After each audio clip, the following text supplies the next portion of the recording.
నమస్తే ఆంధ్రప్రభకి స్వాగతం. ప్రస్తుతం మనతో పాటు ఆంధ్రప్రభ చీఫ్ ఎడిటర్ శర్మ గారు ఉన్నారు. వారితో మాట్లాడదాం.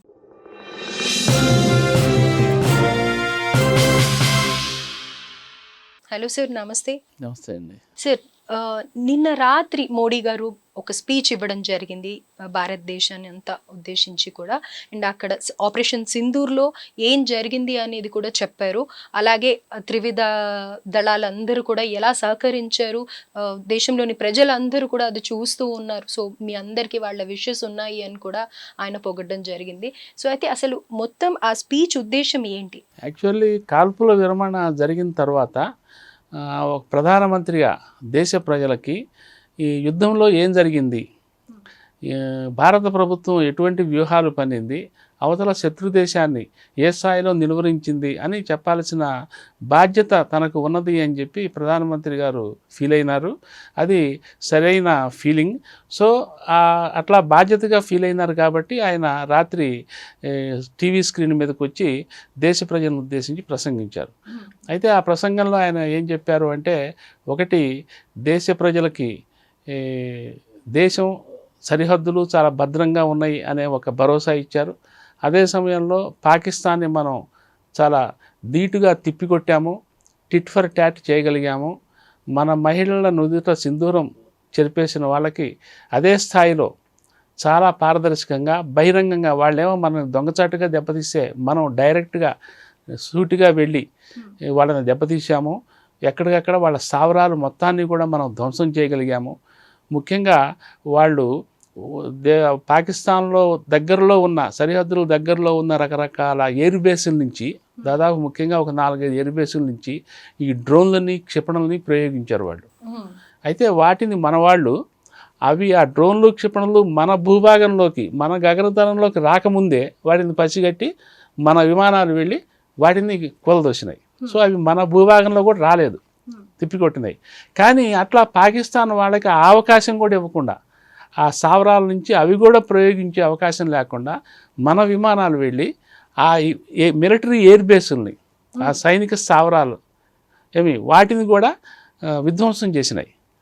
సో అక్కడ ఆ రన్వేలు అవన్నీ కూడా అక్కడ గోతులు పడేట్టుగా వాటి మీద ఇవి పేల్చేసి చేయటం వల్ల ఏమైందంటే, ఇక అక్కడి నుంచి వాళ్ళు క్షిపణులను ప్రయోగించడానికి కానీ డ్రోన్లను ప్రయోగించడానికి కానీ అవకాశం లేకుండా పోయింది. సో మొదటి 24 గంటల్లోనే మన వాళ్ళు వాటిని, ఆ క్షిపణుల్ని, డ్రోన్లని నిలువరించడం ఎలా అనేదాన్ని అసలు ఇక్కడ దాకా కూడా రాకుండా, వాటిని ఆకాశంలోనే పేల్చేసే అవకాశం కూడా రాకుండా, వాటిని అసలు ప్రయోగించకుండా చేయడం, అంటే వాళ్ళ చేతులు కట్టేయడం ఎలా అని అది ఆలోచించి వాటిని వాళ్ళు ధ్వంసం చేశారు. సో ఇది చేస్తే ఏమైంది, వాళ్ళు దానికి కౌంటర్గా దుష్ప్రచారం చేస్తున్నారు. పాత ఫోటోలు మార్ఫింగ్ చేసేసి మేము వెళ్ళి వాళ్ళ క్షిపణుల్ని, వాళ్ళ డ్రోన్ ధ్వంసం చేసేసామని. సార్, ఇందులోని భాగంగా ఇదే నేపథ్యంలో వాళ్ళు ఏమంటున్నారంటే, మా న్యూక్లియర్ బేస్ నుంచి అది మొత్తం అటాక్ చేయడం జరిగింది, భారత్ మొత్తం పాడైపోయింది అని అనేసి చెప్తూ ఉన్నారు కదా సార్. నిజంగానే న్యూక్లియర్ ఉందా వాళ్ళ దగ్గర, లేకపోతే కనుక వాళ్ళ సీక్రెట్ వాళ్ళే రివీల్ చేసుకున్నారు? అంటే అణ్వాయుధాలను దాచిపెట్టిన స్థావరాలు ఉన్నాయి, అణ్వాయుధాలను దాచిపెట్టారు అండర్ గ్రౌండ్లో. ఆ స్థావరాలకి పగడ్బందీ భద్రతా వ్యవహారం ఉంటుంది. అయితే మన వాళ్ళు చేసిన దాడుల్లో ఏంటంటే, వాటికి కొద్ది దూరంలో ఒక 30-40-50 కిలోమీటర్ల పరిధి వరకు మన క్షిపణులు వెళ్ళినాయి.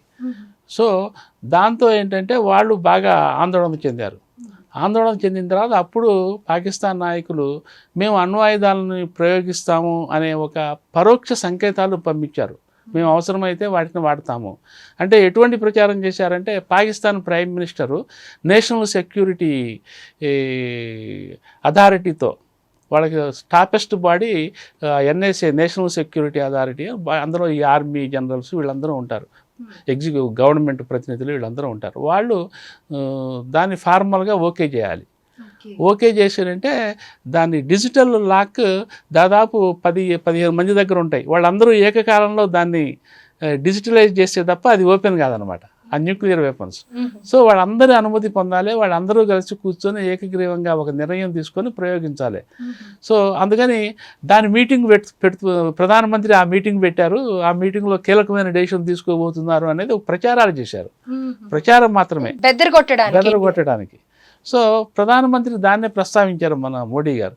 యాక్చువల్లీ అది తర్వాత మళ్ళీ వాళ్ళు ఖండించారు. మళ్ళీ అదే ప్రధానమంత్రి ఆఫీసు అటువంటి మీటింగ్ ఏం జరగలేదు, మేమేమీ కండక్ట్ చేయలేదని కూడా మళ్ళీ, అంటే ఏంటంటే తప్పుడు ప్రచారం, దుష్ప్రచారం చేయటం ద్వారా బ్లాక్మెయిలింగ్, జస్ట్ ఓవరాల్ బ్లాక్మెయిలింగ్ చేయటం. సో దాని మీద కూడా రాత్రి ప్రధానమంత్రి గారు మాట్లాడారు. ఈ అణ్వాయుధాలు ప్రయోగిస్తామని చెప్పి మీరు బ్లాక్మెయిలింగ్ చేస్తే మేమేమి బెదరటానికి సిద్ధంగా లేము, మా దగ్గర దానికి సరైన జవాబు ఉంది. సో ఇటువంటి ప్రచారాలు మీరు ఇక ముందెప్పుడు చేయొద్దని కూడా వార్నింగ్ ఇచ్చారు. ఏమి, సో అదే సమయంలో ఏంటంటే ఈ అణ్వాయుధాలతో పాటుగా పాక్ చేస్తున్న ఎప్పుడైతే కాల్పుల విరమణ పాటించారో ఆ పాటించిన రాత్రి నుంచి శనివారం సాయంత్రం 5 గంటలకి కాల్పుల విరమణ ఒప్పందం అమల్లోకి వస్తే ఇండియా చేతులు కట్టేసి కూర్చుంది, ఇక ఎటువంటి దాడులకి పాల్పడకుండా. కానీ ఆ నైట్ పాకిస్తాన్ మాత్రం ఆ రాజౌరి, ఆ యూరి సెక్టార్స్, ఆ జమ్మూ కాశ్మీర్, అట్లాగే రాజస్థాన్ బోర్డర్స్లో వీటన్నిటిలోనూ మళ్ళీ దాడులు మొదలుపెట్టింది, క్షిపణులు వేయటం మొదలుపెట్టింది. సో ఇటువంటివి ఏ క్షణంలో మీరు మళ్ళీ చేసినా సరే మేమేదో కాల్పుల విరమణ అని చెప్పి మేమంతా సర్దేసుకొని మా ఆయుధాలన్నిటినీ మళ్ళీ వెనక్కి పంపించుకున్నాం, బ్యారక్స్లో పంపించామని మీరు అనుకోవద్దు. ఈ ఆపరేషన్ సింధూర్ అనేది నిజానికి కాల్పుల విరమణకైతే మేము అంగీకరించాం, కానీ ఆపరేషన్ సింధూర్ను మాత్రం ఆపలేదు. ఆపరేషన్ సింధూర్ ఇప్పటికీ ఆగల, ఇట్ కంటిన్యూస్. ఏమి అయితే అటువైపు నుంచి ఏదన్నా వస్తే మాత్రం మేము వెంటనే మా సాయుధ దళాలన్నీ ఎక్కడ ప్లేసుల్లో ఉన్నాయి 4 రోజుల నుంచి అవే బేసుల్లో అక్కడే రెడీగా ఉన్నాయి, ready to use, ready to fight అనే మోడ్లోనే ఉన్నాయి. సో మీరు ఏ కొంచెం తలజాడించినా సరే మేము మళ్ళీ దాడులు చేస్తాము.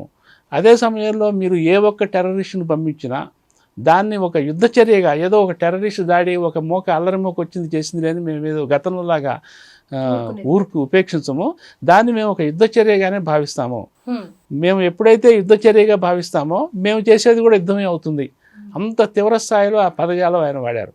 సో రాత్రి ఏంటంటే ఒకటి ప్రపంచానికి సందేశం, భారతదేశం ఏ స్థాయిలో దాని మిలిటరీ సామర్థ్యం ఉంది ఏమి, అట్లాగే భారతదేశం యుద్ధ నీతి మేమైతే ముందు ప్రయోగించలా, పాకిస్తాన్ ముందు చేసింది, దానికి మేము రిటాలియేషన్, ఆ రిటాలియేషన్ కూడా పాకిస్తాను మా సివిలియన్స్ని చంపింది. ఆ యూరి సెక్టారు, ఆ రాజౌరి సెక్టార్స్లో, ఆ బోర్డర్లో మామూలు పౌరుల ఇళ్ల మీద దాడి చేసింది, పౌరులను చంపేసింది. దాదాపు 11 మంది చనిపోయినారని జమ్మూ కాశ్మీర్ సీఎం ఒమర్ అబ్దుల్లా గారు కూడా అనౌన్స్ చేశారు. సో మనం టీవీలో చూస్తే డజన్స్ ఆఫ్ పౌరులు భారీ ఎత్తున కట్లు కట్టుకొని కాళ్ళుకి తుపాకీ గుళ్ళు తగిలి ఇటువంటి క్షతగాత్రులుగా మిగిలిపోయిన వాళ్ళు దాదాపు డజన్ల సంఖ్యలో ఉన్నారు. సో పాకిస్తాన్ అట్లా పౌరుల మీద దాడులు చేసింది, కానీ మేము 4 రోజులు చేసినా పాకిస్తాన్ లోపల భూభాగంలోకి వెళ్ళి ఏది పెద్ద పట్టణాలు, నగరాలు, ఒక కరాచీ, ఒక రావలపిండి, ఒక లాహోర్, అటువంటి చోట్లకి వెళ్ళినా సరే మేము ఎక్కడా ఒక్క సివిలియన్తోని కూడా పోలేదు. ఎంతసేపటికి మేము టెర్రరిస్ట్ స్థావరాల దగ్గరికి పోయినాం, ఆర్మీ స్థావరాల దగ్గరికి పోయినాం తప్ప పౌరుల దగ్గరికి పోలేదు అని చెప్పి ప్రపంచానికి కూడా మా యుద్ధ నీతి ఇది, వాళ్ళ యుద్ధ నీతి ఇది అని చెప్పి ప్రపంచానికి చాలా వివరంగా చెప్పారు ఆయన. అదే సమయంలో ఈ అణ్వాయుధాలు అనే వంకతో ఓ పక్కనేమో అణ్వాయుధాలతో దాడి చేస్తామని బెదిరిస్తూ, ఇంకో పక్కనేమో అమెరికా దగ్గరికి కాళ్ళబేరానికి వెళ్ళి నువ్వు కాల్పుల విరమణకి నువ్వు భారత్ను ఒప్పించమని చెప్పి దాదాపు కాళ్ళ మీద పడి ప్రాధాయపడినంత పని చేస్తే, ఓ పక్కనేమో బెదిరింపులు, ఓ పక్కనేమో మళ్ళీ సంధి ప్రయత్నాలు, ఇటువంటి డబుల్ రోల్ వ్యవహారాలు అయితే మేము క్షమించేది లేదు అని చెప్పి కూడా నిన్న మోడీ గారు చాలా స్పష్టంగా పాకిస్తాన్ని హెచ్చరించడం జరిగింది. అదే సమయంలో ఇక ఏ క్షణాన మీరు ఎటువంటి వచ్చినా సరే జీవితంలో ఇక మీరు ఎప్పుడు మిలిటెంట్ దాడులకు పాల్పడకూడదు, ఉగ్రవాద దాడులకు పాల్పడకూడదు, వాళ్ళని ప్రోత్సహించకూడదు అని చెప్పి ఒక అల్టిమేటం ఇచ్చారు. అది సంగతి. Right sir. సో ఓవరాల్గా స్పీచ్లో ఏంటంటే అన్నీ కవర్ చేశారనమాట. అంటే మన వెపన్స్ ఎలా వర్క్ చేశాయి, మనం ఎవరిని టార్గెట్ చేసామో, ఓవరాల్గా ఆపరేషన్ సింధూర్ అంటే ఏంటి, ఇవన్నీ ఎక్స్ప్లెయిన్ చేయడం జరిగింది నిన్న రాత్రి స్పీచ్లో. Right sir, thank you sir, thank you so much. Thank you.